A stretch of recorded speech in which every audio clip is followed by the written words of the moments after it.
E já se perguntou por que, quanto mais tentamos segurar algo com força, mais parece que escapa por entre nossos dedos? Imagine dedicar sua vida a construir barreiras apenas para vê-las desmoronar diante do inevitável. Esse é o ciclo frustrante do controle, uma batalha que no fim nos controla mais do que controlamos. No Vamos Curiar de hoje, vamos mergulhar na história de um homem, seu Dick, uma metáfora poderosa para nossa luta diária contra as forças da natureza e da vida. Descubra porque às vezes soltar as rédeas pode ser a chave para a verdadeira proteção. Fique até o final e veja como esse paradoxo pode mudar a forma como você vive.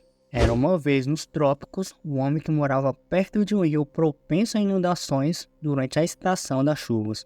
Anualmente, ele se empenhava em construir um dique na esperança de domar as águas revoltas e proteger seu lar e suas posses. A cada ano, ele se dedicava mais na construção de uma barreira maior e mais robusta, crendo que assim estaria mais seguro contra as enchentes. Contudo, em um ano fatídico, as águas se mostraram implacáveis e seu dique cedeu, trazendo destruição maior do que se ele jamais tivesse tentado contê-las.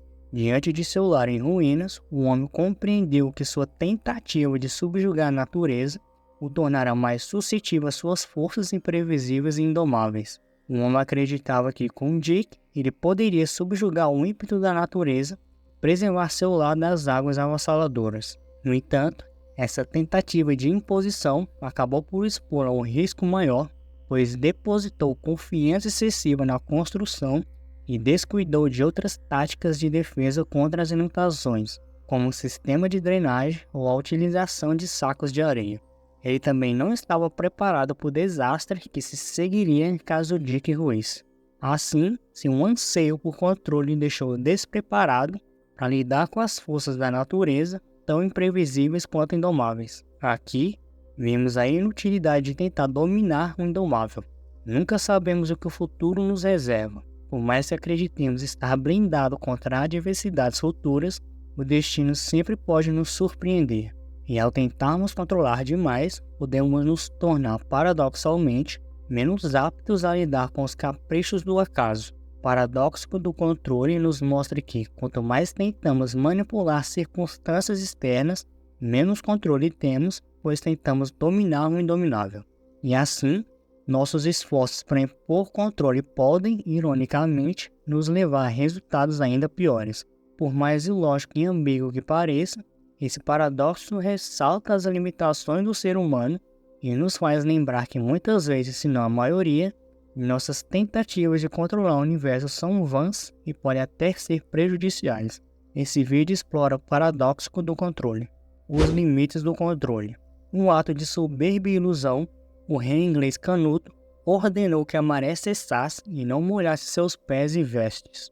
Mas, como era de se esperar, a maré seguiu seu curso natural, desdenhando os esforços inúteis do rei de contê-la. O rei Canuto teve que encarar a realidade de que existem forças no mundo além de seu controle e que até os indivíduos mais poderosos têm limites em seu poder. Em grande parte, o poder que atribuímos a nós mesmos não passa de uma ilusão. Muitas pessoas tendem a superestimar o controle que podem exercer sobre o mundo. Podemos acreditar que controlamos as pessoas, mas, cedo ou tarde, seremos confrontados com o fato de que não controlamos, pois cada um, no fim, faz o que bem entende, independentemente de quão fortemente tentemos direcioná-los. Da mesma forma, podemos pensar que controlamos nossos corpos, mas as experiências de vida nos mostram que nossos corpos se desenvolvem e mudam sem que tenhamos muito a dizer. Envelhecemos, adoecemos, morremos de velhice. Embora possamos influenciar esses fatores através do nosso estilo de vida, não temos controle sobre eles. Nenhuma quantidade de cirurgia plástica, comida saudável ou medicina pode impedir nossos corpos de mudar e decair. A história do rei Canuto serve como um ponto de advertência contra a tentação do controle absoluto e a necessidade de humildade e respeito pela ordem natural do mundo.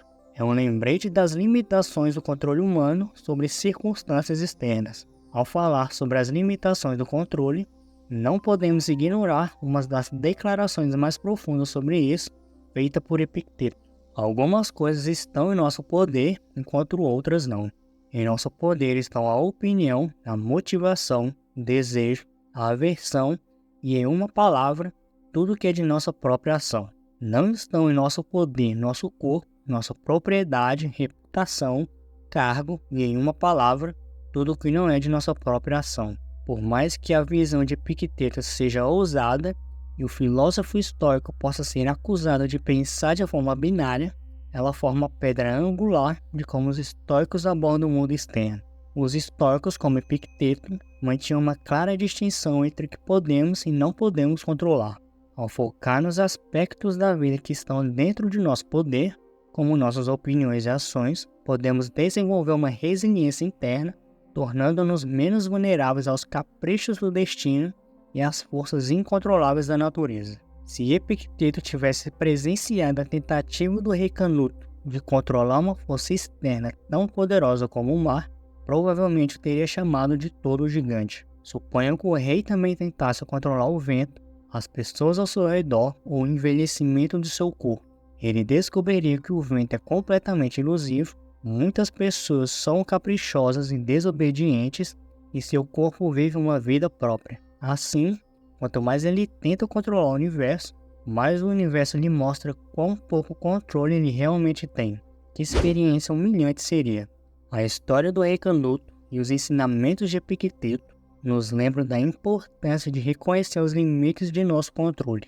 Ao focar no que podemos controlar e aceitar as incertezas inevitáveis e os aspectos incontroláveis da vida, podemos desenvolver uma abordagem mais equilibrada, resiliente e gratificante de viver. A inutilidade de tentar controlar. Há muitos séculos existiu um fazendeiro taoísta cujo cavalo fugiu, levando os vizinhos a visitá-lo para consolá-lo. Contudo, com a sabedoria taoísta em mente, o fazendeiro respondeu: "Quem sabe o que é bom ou ruim?" No dia seguinte, o cavalo retornou, trazendo consigo uma égua selvagem, e os vizinhos vieram parabenizar o fazendeiro, o que respondeu com as mesmas palavras: "Quem sabe o que é bom ou ruim?" Mais tarde, o filho do fazendeiro tentou montar a égua selvagem, mas caiu e quebrou a perna, e novamente os vizinhos vieram consolá-lo. Mais uma vez, o fazendeiro respondeu: "Quem sabe o que é bom ou ruim?" Então, quando o exército chegou à vila para recrutar jovens para a guerra, eles não levaram o filho do fazendeiro por causa de sua perna quebrada. Felizes e aliviados, os vizinhos vieram parabenizar o velho fazendeiro, mas sua resposta permaneceu a mesma: "Quem sabe o que é bom ou ruim?" A história ilustra o paradoxo do controle ao mostrar que frequentemente tentamos controlar os resultados em nossas vidas, pensando saber o que é bom ou ruim para nós. Nossas tentativas de controlar o curso dos eventos muitas vezes são inúteis, pois os resultados que percebemos como negativos ou positivos podem revelar seu oposto com o tempo. A história nos encoraja a adotar uma atitude mais humilde e aceitadora em relação à imprevisibilidade da vida e à interdependência dos eventos. Também nos mostra que a importância que atribuímos aos resultados desejados em nossas tentativas de controle muitas vezes não tem fundamento. Outro exemplo, suponha que alguém tenha medo extremo de perder um emprego, mas, após anos de estresse sobre isso, ela é demitida. Após o luto e desespero iniciais, ela decide encarar sua demissão como oportunidade para perseguir o que sempre quis, sua própria cafeteria. Para sua surpresa, com uma ajudinha do destino, seu empreendimento se torna um enorme sucesso.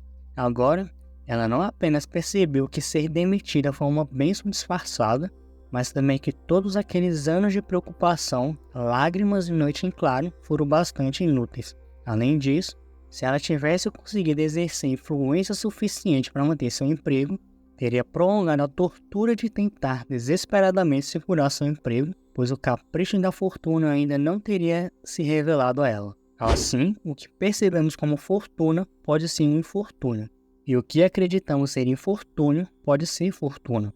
Não há como saber de antemão, pois a vida só pode ser compreendida olhando para trás. Essa ideia pode parecer assustadora. Será que algum dia tomaremos a decisão certa? Talvez sim, talvez não. Mas o lado positivo de estar ciente da imprevisibilidade do universo é que podemos relaxar nosso controle sobre as circunstâncias externas como consequência. O que você tenta controlar, controla você.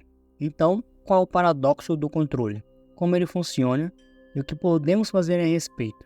O paradoxo do controle se resume à ideia de que, ao tentarmos controlar o incontrolável, basicamente entregamos nosso comportamento e felicidade a algo estável e fora de controle. Permitimos que essa coisa influencie nosso estado mental, porque nosso desejo de controle frequentemente leva a ansiedade, estresse e frustração, e pode nos fazer sentir impotentes quando somos incapazes de controlar o resultado. Em outras palavras, nosso desejo de controle pode se tornar uma fonte de sofrimento.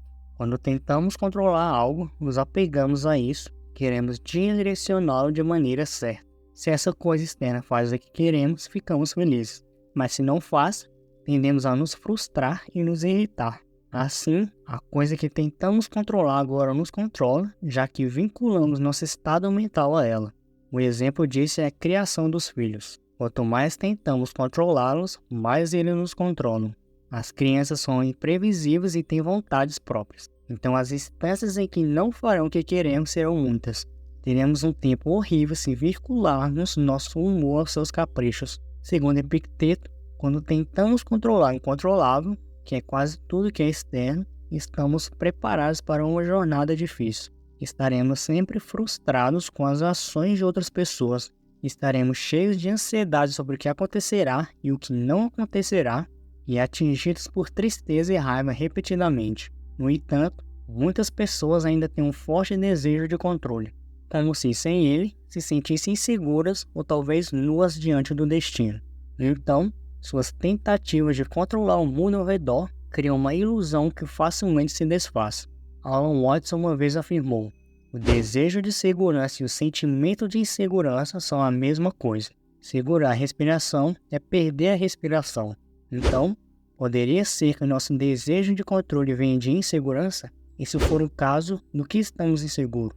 É porque a ideia de não controlar praticamente todos os aspectos do mundo externo é muito assustador para nós? E se for o caso, o que podemos fazer a respeito? Encontrando segurança no incontrolável. Nosso desejo de controle realmente parece vir de um sentimento de insegurança. Tememos o desconhecido, o imprevisível e os aspectos incontroláveis da vida.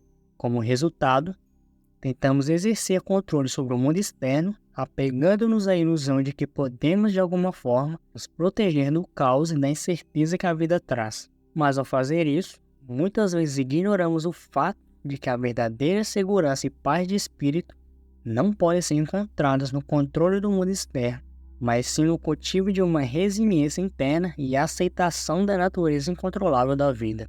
Como o escritor e filósofo americano Ralph Waldo Emerson uma vez disse: nada pode trazer paz a você, exceto você mesmo. Abraçar a realidade da imprevisibilidade da vida, em vez de tentar controlá-la, pode nos ajudar a construir uma mentalidade mais resiliente. Quando aceitamos que existem aspectos da vida que não podemos controlar, podemos nos concentrar no que podemos controlar, como nossos pensamentos, emoções e ações. Como o antigo filósofo estoico romano Sêneca afirmou, sofremos mais frequentemente na imaginação do que na realidade. Então, ao reconhecer e deixar de lado nossa necessidade imaginada de controle, podemos nos libertar do sofrimento e da ansiedade desnecessários. Ao aprender a abraçar o incontrolável, podemos gerar a segurança e a paz de espírito que tentamos impor por meio de nossas tentativas de controle. Em vez de nos obcecar com o que não podemos controlar, podemos nos controlar e cultivar resiliência interna e adaptabilidade. Isso requer que desenvolvamos uma mentalidade que valorize a flexibilidade, a abertura e a disposição para mudar de curso quando necessário. Como o famoso psiquiatra e psicanalista suíço Carl Jung diz: não sou o que me aconteceu, sou o que escolho me tornar. À medida que abraçamos a natureza imprevisível da vida, podemos aprender a deixar de lado nossa necessidade de controle e, em vez disso, nos concentrar em nossa força interior e coragem necessárias para enfrentar o destino. Como Sêneca diz, nossa falta de confiança não é um resultado da dificuldade. A dificuldade vem de nossa falta de confiança. Se você se identificou com essa história, deixa teu like, comenta e compartilha o vídeo. Tem uma coisa especial que deixei para você no primeiro comentário fixado, dá uma olhada. E já que curtiu o vídeo, fique fica com a melhor recomendação do YouTube sobre o que assistir agora. Tá na tela para você.